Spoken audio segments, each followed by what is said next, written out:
राम राम मेरे सभी भाइयों को। तो भाइयों मैं अपने योगा सेंटर में आया हुआ हूँ। यहाँ पे एक भाई हैं जिनका नाम है भूपेंद्र खटाना जी। आज वो थोड़ा अपने बारे में बताएंगे। ये हमारे कोच साहब हैं सुरेंद्र जी। ये हमारे बहुत बढ़िया कोच साहब हैं सुरेंद्र जी।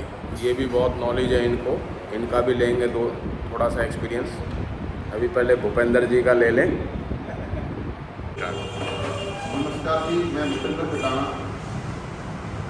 आज हमारे माने हुए संदीप जी हैं, ये ब्लॉगर हैं और ब्लॉग्स वगैरह बनाते हैं और काफ़ी बुद्धिजीवी और प्रभावशील व्यक्ति हैं।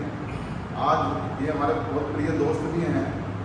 तो आज यहाँ इन्होंने बोला कि भैया एक मोटिवेशनल के लिए एक आप कहानी सुनाएं, जिससे दुनिया को मोटिवेशन मिले, सभी को मोटिवेशन मिले और आज व्यक्ति अगर हिम्मत हारे तो उसको पॉजिटिविटी मिले, पॉजिटिव रहे। तो मैं एक कहानी सुनाना चाहता हूँ एक युवक की, जो एक हंगरी देश के अंदर हंगरी का सैनिक था। वो उस देश का माना हुआ शूटर था। उसने नेशनल प्रतियोगिता जितनी भी थी अपने देश की, हंगरी की, वो सबको जीत चुका था।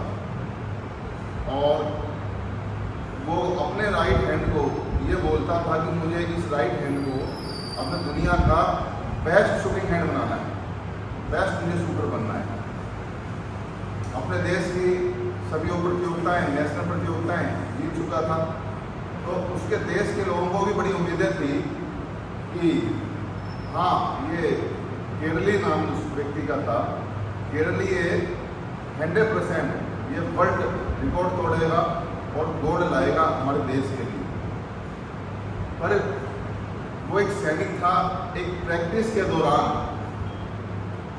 उसके हाथ में हैंड ग्रेनेड होता है, जो बम होता है, वो फट गया। उसके फटने से क्या हुआ कि उसका जो राइट हैंड था, जो नेशनल प्रतियोगिताएं सारी जिता चुका था और जिससे वो सपने ले रहा था शूटिंग हैंड बनाना है और दुनिया में मुझे अपने देश का नाम रोशन करना है, जब उसके हाथ में हैंड ग्रेनेड फट गया तो वो हाथ उसका खत्म हो गया, चला गया। 1 महीने तक वो हॉस्पिटल में रहा और लेटा लेटा ये सोचता रहा कि भाई मुझे अपने राइट हैंड को बेस्ट शूटिंग हैंड बनाना था और मैं अब कैसे बना पाऊंगा, मेरे तो सपने अधूरे रह गए। पर वो पॉजिटिव व्यक्ति था। पॉजिटिव व्यक्ति होने से क्या क्या था, वो कहता था जवानी नाम है बलिदान का, विस्पान करने का, जवानी की पहचान वो लोग करना सोती है, सदा यतिमती रहती, कभी रुकती न कभी सोती है। मुझे उठना होगा, मुझे चलना होगा। वो हिम्मत से उठता है, खड़ा होता है, 1 महीने तक हॉस्पिटल में रहता है। तो 1938 में इसके साथ दुर्घटना घटी और 1938 में जब वो 1 महीने तक हॉस्पिटल में रहा तो उसने हिम्मत करी और फिर दोबारा से अपने लेफ्ट हैंड से प्रैक्टिस शुरू कर दी। वो लेफ्ट हैंड जिससे वो ना तो साइन कर सकता था, ना कुछ खा पी सकता था, वो किसी भी प्रकार ना लिख सकता था, ना पढ़ सकता था, तो बारीक कार्य नहीं कर सकता था। तो लेफ्ट हैंड का मतलब हो गया जैसे हर चीज़ को नए प्रकार से सीखना। उसने हिम्मत नहीं आ रही, उसने कहा नहीं कोई बात नहीं है, मैं अब इस लेफ्ट हैंड से प्रैक्टिस करूँगा और इसको दुनिया का बेस्ट हैंड बनाऊँगा। उसने अपने आप को किसी एक फार्म हाउस में ले जाके वहाँ प्रैक्टिस करना शुरू कर दिया और प्रैक्टिस करते करते करते 1939 के अंदर उसके देश की प्रतियोगिता हो रही थी। तो उस प्रतियोगिता के अंदर वो गया और वहाँ पे जब प्रतियोगिता के अंदर गया तो जो वहाँ उस देश के सारे बेस्ट शूटर आए हुए थे, निशानेबाज आए हुए थे, वो सब उन्होंने सोचा कि भाई ये तो हंगरी आया है, इसका मतलब हमारा आत्मविश्वास बढ़ाने के लिए आया है, हमारी हिम्मत बढ़ाने के लिए आया हुआ है। तो सब आके उनसे मिलते हैं, उनको धन्यवाद देते हैं कि आप हमारे यहाँ पे प्रतियोगिता में आए हैं और आप हमारी हिम्मत बढ़ाने के लिए आए हैं, इस चीज़ के लिए आपका धन्यवाद। वो जवाब देता है कि पत्थर सी हो मांसपेशियाँ लोहे से भुजदंड, नस नस में लहरा की तभी जवानी पाती अब है। वो कहता है भाई नहीं, मैं यहाँ पे आप सभी को का के साथ कंपटीशन लड़ने के लिए आया हूँ। मैं आपको सभी का हौसला बढ़ाने नहीं आया, मैं कंपटीशन करने के लिए आया हूँ। सब ने हंसने लग गए, तालियां बजाने लग गए, कहना है ये तो राइट हैंड से तो इसकी प्रैक्टिस किया, लेफ्ट हैंड से ये कैसे जीत सकता है, असंभव, हो ही नहीं सकता। प्रतियोगिता शुरू होती है, निशानेबाज सारे खड़े हो जाते हैं निशान लगाने के लिए। तो लेफ्ट हैंड जो उसके लिए पहला था, पहली बार वो कंपटीशन में हिस्सा ले रहा था, नेशनल प्रतियोगिता थी, तो उसके अंदर उसने लेफ्ट हैंड से जब निशान लगाया तो बिल्कुल टारगेट पे सेंटर में जाने लगा। तो सबने तालियां बजाई वहाँ पे स्टेडियम के अंदर, और सबने उसको उठा लिया और कहा भाई तुमने तो कमाल कर दिया, हमें तो उम्मीद नहीं थी कि आपने लेफ्ट हैंड से, अभी पहला राइट हैंड से कमाल दिखाते थे, वो लेफ्ट हैंड से आपने इतनी प्रैक्टिस कर ली और हिम्मत नहीं हारी। कहते हिम्मत मर्दा मर्दे खुदा, हिम्मत नहीं हारी, ये बहुत बड़ी बात है। तो उसने कहा कोई बात नहीं, अब मैं इस लेफ्ट हैंड को वर्ल्ड का बेस्ट हैंड बनाऊंगा और मैं गोल्ड ला के दिखाऊंगा। उसने अपनी प्रैक्टिस करनी शुरू कर दी। प्रैक्टिस करते करते करते 1939 की बात है, 1940 के अंदर कॉमनवेल्थ गेम्स जो वर्ल्ड के होते हैं या जो भी गेम्स होने थे पूरे वर्ल्ड के, तो वो वर्ल्ड वार की वजह से वो निष्कासित हो गए। 1938 में वो था 28 साल का। 1940 के अंदर जब उसकी नौजवान था, तो जब वो 29-30 का हो चुका था, उसकी बड़ी हिम्मत टूट गई।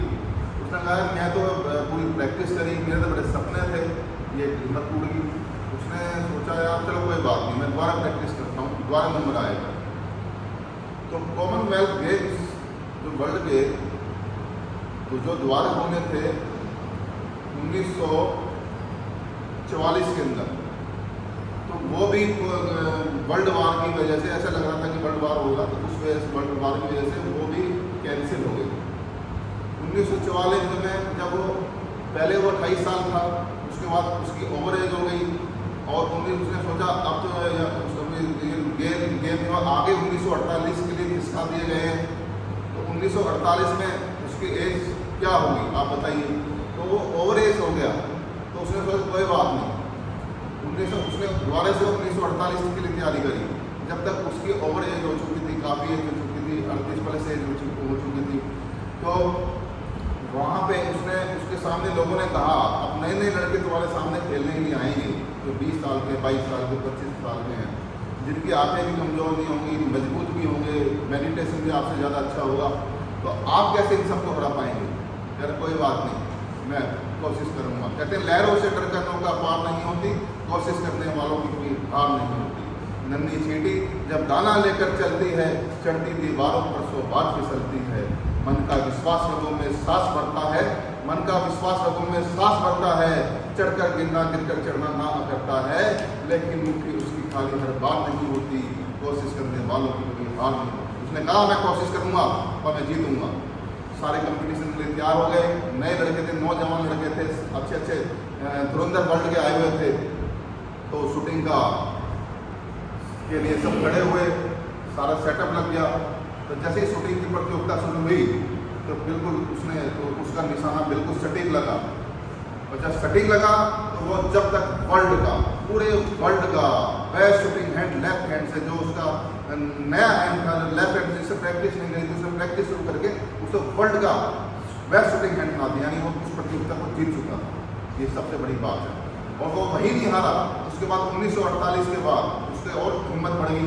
1952 में उसने दोबारा प्रतियोगिता लड़ी और 1952 में वो दोबारा से वर्ल्ड का बेस्ट शूटिंग हैंड बना। उस समय तक वर्ल्ड के अंदर वही व्यक्ति था जिसने 2 बार प्रतियोगिता जीती, उससे पहले कोई नहीं जीता था। तो इससे मेरा कहने का तात्पर्य यह है कि व्यक्ति को जैसी भी परिस्थिति हो, व्यक्ति को हार नहीं माननी चाहिए। गलतियाँ, नुकसान, फायदे, हर तरह की का समय खराब होना, बहुत उतार चढ़ाव जीवन में आते हैं, तो जो व्यक्ति हिम्मत नहीं हारता उन्हीं को मंजिलें मिलती है। मंजिलें उन्हीं को मिलती है जिनके हौसलों में उड़ान होती है। मैं ये कहना चाहता हूँ। इसी के बाद अलग अलग पथ बतलाते लोग, पर मैं ये बतलाता हूँ, राह पकड़ तू ये चला चल मधुशाला पाई जाएगा। जवानी नाम है, मेन है उसने अपनी जवानी और अपनी ताकत और अपने हौसले को टूटने नहीं दिया और इसका नाम तो रोशन किया ही किया और आज तक हमारे लिए प्रेरणा है। इसी के साथ जय हिंद। जय हिंद, जय हिंद। मेरे भाई के लिए तालियां हो जाए, इन्होंने बहुत अच्छा बोला। ये भाई बहुत अच्छा बोलते हैं, तो नॉलेज बहुत अच्छी है। जय हिंद भूपेंद्र भाई, जय हिंद।